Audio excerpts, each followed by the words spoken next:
Testing.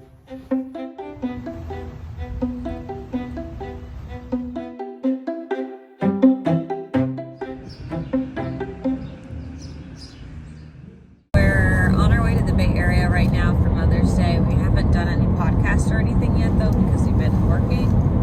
So maybe we'll do that in like the next hour or so. But wanted to do two little quick games, I guess if you would. So Rod, what are your do's and don'ts of road tripping? Let's see. I haven't been on like an official road trip. I've been on long drives. Is that not a road trip?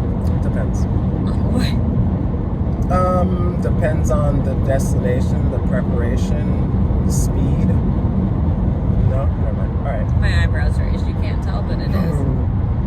I would say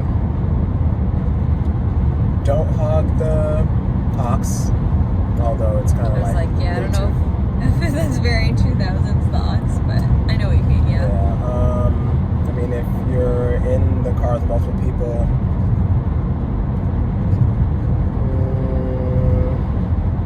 make sure like you're listening to something that's pleasant for everyone, I guess, for the most part. I mean, that's hard to do, and I guess it's easier if it's less people, but Yeah. you probably want to keep that in mind. No, I feel like growing up when we would go on road trips, we never got to pick the music, so it made the trips a little less fun. So I'm glad we have more of a say in that. I think that's important. I think my biggest don't is when somebody's in the front, like the passenger seat, and they fall asleep. Because If it's only you two. yeah, because, and I'm not saying we have to talk the whole time, but I want to be asleep too. So you can't be asleep in the front seat relaxing, and I'm the one who has to like concentrate on these yellow lines. Someone has to drive. Right, but And someone can rest if the other person is driving. okay, I'll take make turns. I'll make an amendment. You can't do that at night because I feel like that's really, really like hard when you're like driving at night and you're sleepy. So you can't do that at night. And if you are gonna like day nap, Nap. you are responsible for getting the other person caffeine. These are.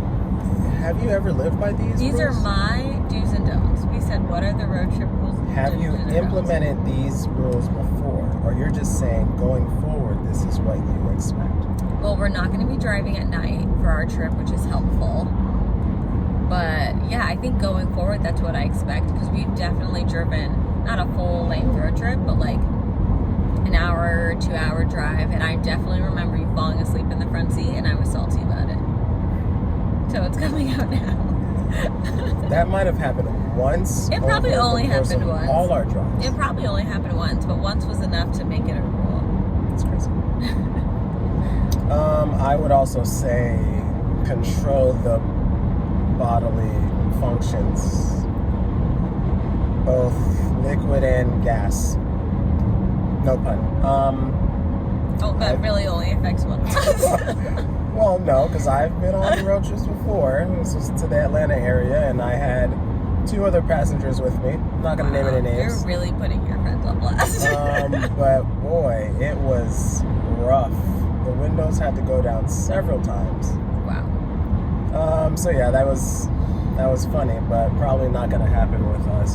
So I hope not. We might need to see what's in our diet the week leading up to this trip. sure.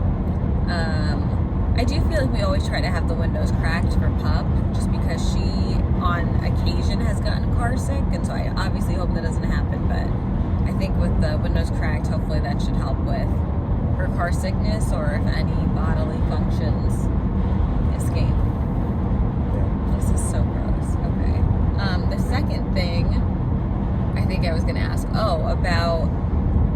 so what were like 2 things that you noticed when you went to Canada that were immediately different from the US? I'll say my 2. I knew that obviously they use Celsius like most of the world. We just are a little backwards in that aspect, but it was definitely a switch seeing that sometimes. Like I remember when we went for Christmas and you see all like the negative signs on like the malls, stores, and like just like different places around. And you'd have to be like, oh dang, is it really that cold? So I'd have to like pull up my phone and like Google Celsius to Fahrenheit. So I have an app now, so hopefully I'll get better at that. And I'm hoping I'll just naturally pick that up a little bit more. That's one thing. And then the other thing I saw that I liked, which is also I think similar in some of our trips when we went to Europe, I noticed, is the emergency exit is green. Which, if you really think about it, it makes a lot of sense, because if it's an emergency, you want to go. Like, you want to get out really quick. And red is usually associated with stop, and green is associated with go. So that was something that I remember last summer when we went to Vancouver, and I immediately saw those signs, and I was like, oh yeah, we're back, because the exit signs aren't green. So those are two little things that I noticed. What did you notice? I don't know if I noticed anything different than you did. I know the Celsius thing isn't something we're used to. But I don't think there's anything wildly different that I noticed. Yeah.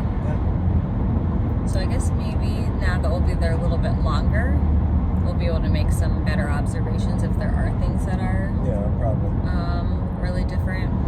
But if you all have ever been to Canada, we'd love to hear some of your differences about, things that you noticed immediately, or maybe took a little bit of time for you to notice when you were traveling.